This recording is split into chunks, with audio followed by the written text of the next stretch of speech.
Sale de su escondite el fósil político de la derecha Ernesto Zedillo.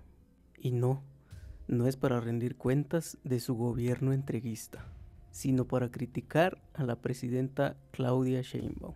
Pero antes de que alguien se lo tome en serio, vamos a ver cómo fue ese gobierno entreguista que él encabezó y por qué no tiene ninguna autoridad moral para hablar del presente. Hoy vamos a contar toda la verdad de lo que hizo este expresidente, cómo entregó el país al capital extranjero, cómo endeudó al país y a todos los mexicanos por generaciones, cómo su modelo neoliberal empobreció a millones de mexicanos y enriqueció a una cúpula.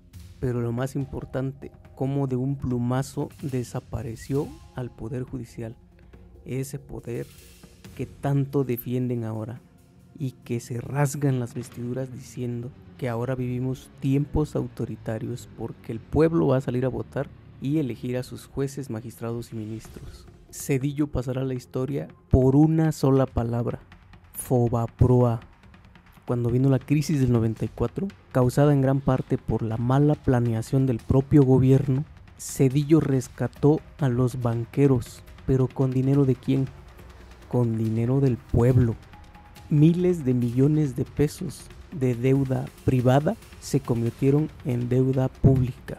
Sí, le pasó la deuda a los mexicanos.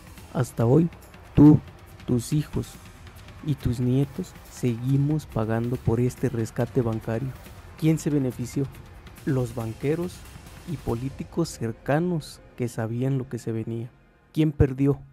El pueblo, que vieron cómo el dinero para salud, educación, empleo se fueron a pagar una deuda que no contrajeron nunca. Pero no solo fue el Fobaproa. Zedillo vendió los bancos nacionales a manos extranjeras. Todos los bancos nacionales terminaron en manos extranjeras a precios ridículos. El sistema financiero mexicano pasó a manos de extranjeros y desde entonces las utilidades multimillonarias salen del país cada año. En vez de fortalecer la soberanía económica, Zedillo entregó uno de los pilares más importantes para el desarrollo nacional. ¿Qué más hizo? ¿Qué más entregó Zedillo? Los ferrocarriles. Zedillo desmanteló Ferrocarriles Nacionales de México, una empresa histórica construida a través de las generaciones. Más de 11,000 kilómetros de vías férreas se entregaron en concesiones por más de 50 años. Miles de trabajadores fueron despedidos y México se quedó sin tren de pasajeros. ¿A poco no te suena familiar? Ahora, con la transformación, el presidente Andrés Manuel dejó un legado de recuperación de estos trenes. Y en el Tren Maya se recuperaron más de 3,000 kilómetros de vías férreas. Y ahora con la presidenta también se van a recuperar miles de kilómetros para volver nuevamente a los trenes de pasajeros. ¿Qué más hizo este señor? ¿Qué más entregó durante su mandato? Zedillo también entregó la política educativa al Fondo Monetario Internacional.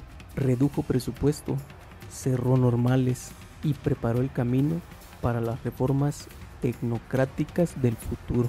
La educación dejó de ser vista como un derecho y se convirtió en un gasto que había que recortar.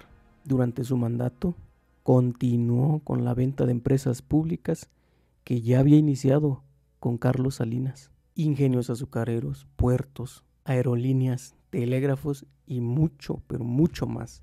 Todo fue entregado y liquidado a precio de remate. El argumento siempre era el mismo: el Estado no tiene que intervenir. Todo se lo dejaban al mercado. Pero la realidad es que el Estado sí intervino, pero para beneficiar a los más ricos y a los más poderosos. Y ahora Zedillo se atreve a criticar a Claudia, una presidenta electa por más de 35 millones de ciudadanos. Claudia representa una nueva generación que cree en la soberanía nacional, la inversión en el pueblo y el fortalecimiento del Estado para apoyar al pueblo, no para saquearlo.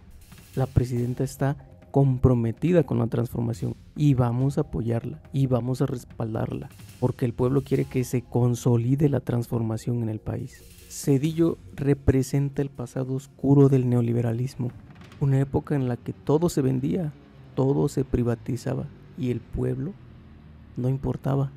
Así que la próxima vez que veas a Zedillo hablar de populismo o riesgos para la economía o riesgos para la democracia, hay que recordar todo lo que él hizo en contra del pueblo y a favor de unos cuantos. Todo lo que él hizo a favor de una mafia que mandaba en el país. A la presidenta la respaldamos millones.